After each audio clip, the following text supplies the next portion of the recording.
नमस्कार, मैं हूं ज़ायरा। शुरुआत बुलेटिन की करेंगे। शनिवार को मुख्यमंत्री अशोक गहलोत ने चुरू के सालासर बालाजी मंदिर वो पहुंचे। वहां उन्होंने दर्शन कर पूजा अर्चना की और देश प्रदेश की खुशहाली की कामना की। मंदिर में हेमंत पुजारी ने विधि विधान और मंत्रोच्चार के साथ पूजा अर्चना करवाई। यहां हनुमान सेवा समिति और पुजारी परिवार की ओर से बालाजी की प्रतिमा भेंट कर और शॉल उड़ाकर मुख्यमंत्री का सम्मान भी किया गया। इस दौरान पूर्व प्रदेश कांग्रेस अध्यक्ष गोविंद डोटासरा, उद्योग मंत्री शकुंतला रावत, राजस्थान राज्य महिला आयोग अध्यक्ष रेहाना रियाज, राजस्थान वक्फ बोर्ड अध्यक्ष खान बुधवाली, सुजानगढ़ विधायक मनोज मेघवाल आदि मौजूद रहे।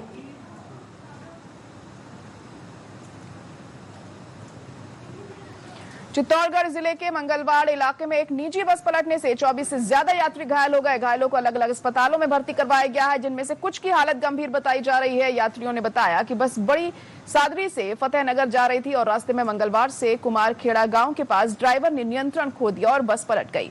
दुर्घटना के बाद मौके पर कोहराम मच गया और आसपास के गांवों के लोग मदद के लिए दौड़ पड़े और बस से घायलों को निकाला।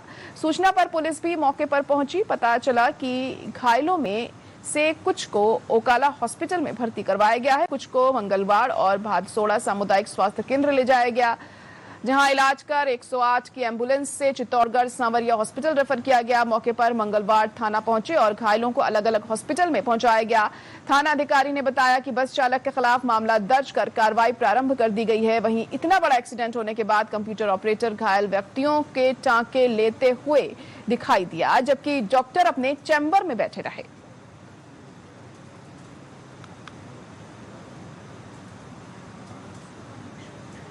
वहीं जयपुर में शनिवार को आपातकाल की बरसी पर भाजपा जयपुर देहात दक्षिण ने काला दिवस मनाया। काले दिवस के रूप में सभी भाजपा कार्यकर्ता अंबेडकर सर्किल पर इकट्ठा होकर धरना देने पहुंचे और काली पट्टी बांधकर अपना विरोध जताया।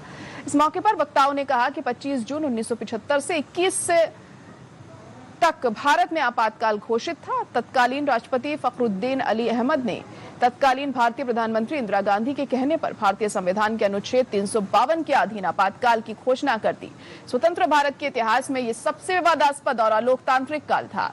आपातकाल में चुनाव स्थगित हो गए और नागरिक अधिकारों को खत्म कर मनमानी की गई। राजनीतिक विरोधियों को कैद कर लिया गया और प्रेस पर प्रतिबंधित कर दिया गया।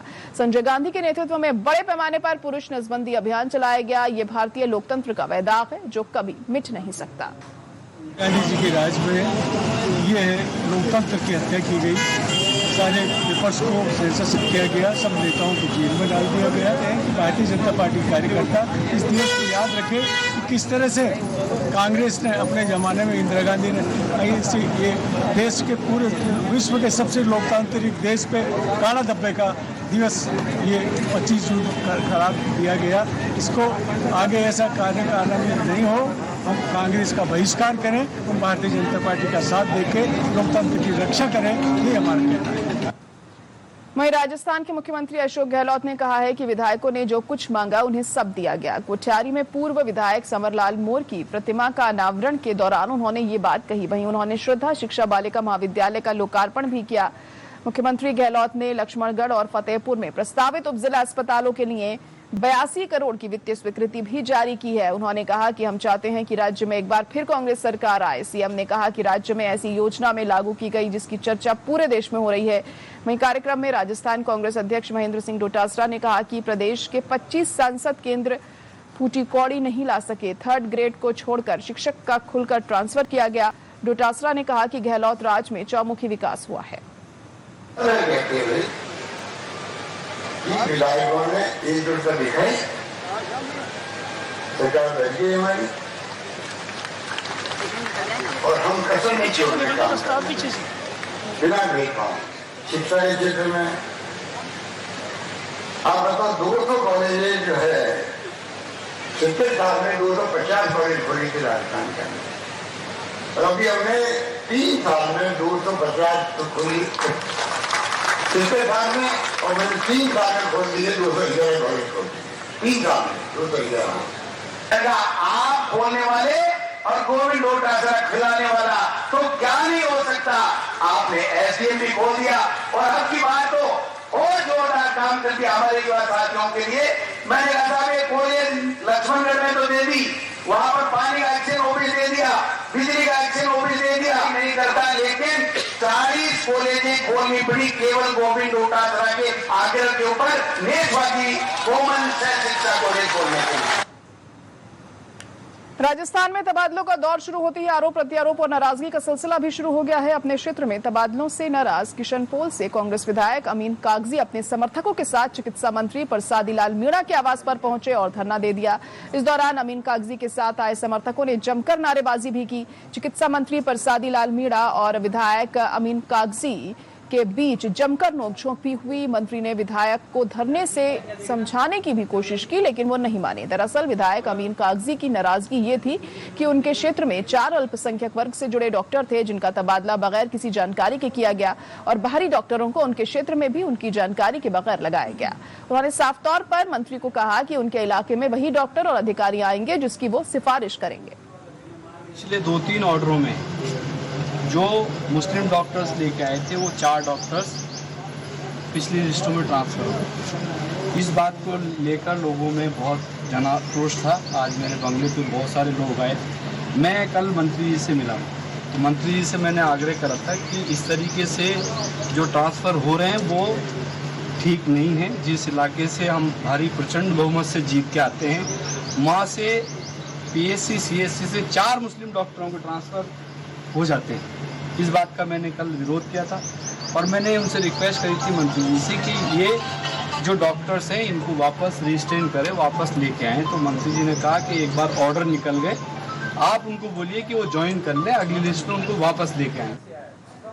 जयपुर में राजस्थान की मुख्य सचिव उषा शर्मा ने कमिश्नरों व जिला कलेक्टरों की समीक्षा बैठक साथ की। उन्होंने बताया कि 15 जुलाई से नए उद्देश्य और लक्ष्य के साथ प्रशासन शहरों के संग अभियान के तहत हर वार्ड में 3 दिवसीय शिविर लगाए जाएंगे। मुख्य सचिव ने कहा कि सभी जिले घर घर सर्वे कर ज्यादा से ज्यादा लोगों को पट्टे देने का लक्ष्य निर्धारित करें। शिविर में जन भागीदारी बढ़ाने के प्रयास किए जाने चाहिए और पट्टा देने की प्रक्रिया को आसान किया जाना चाहिए। उन्होंने कहा कि आम लोगों के मन से इस बात को निकालना जरूरी है कि पट्टा लेना कठिन कार्य है। उन्होंने कहा कि इसके लिए नियमों और निर्देशों के सरलीकरण के साथ उनमें एकरूपता होना जरूरी है जिससे शिविर में ही लोगों को पट्टे दिए जा सके। उषा शर्मा ने कहा कि शिविरों को सफल बनाने के लिए स्थानीय नेताओं, पार्षदों और जनप्रतिनिधियों की भागीदारी भी बढ़ाने के प्रयास किए जाने चाहिए।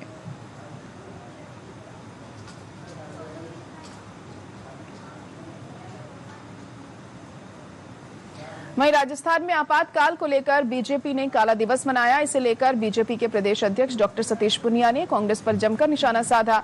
उन्होंने कांग्रेस सरकार द्वारा पुलिस प्रशासन के दुरुपयोग और प्रतिशोध की राजनीति का भी आरोप लगाया। वहीं राज्य के मुख्यमंत्री अशोक गहलोत पर हमला करते हुए सतीश पुनिया ने कहा कि वह ये भूल जाते हैं कि 356 और 352 का सबसे ज्यादा दुरुपयोग कांग्रेस के शासनकाल में ही हुआ था और तत्कालीन प्रधानमंत्री इंदिरा गांधी ने देश पर इमरजेंसी थोपी थी।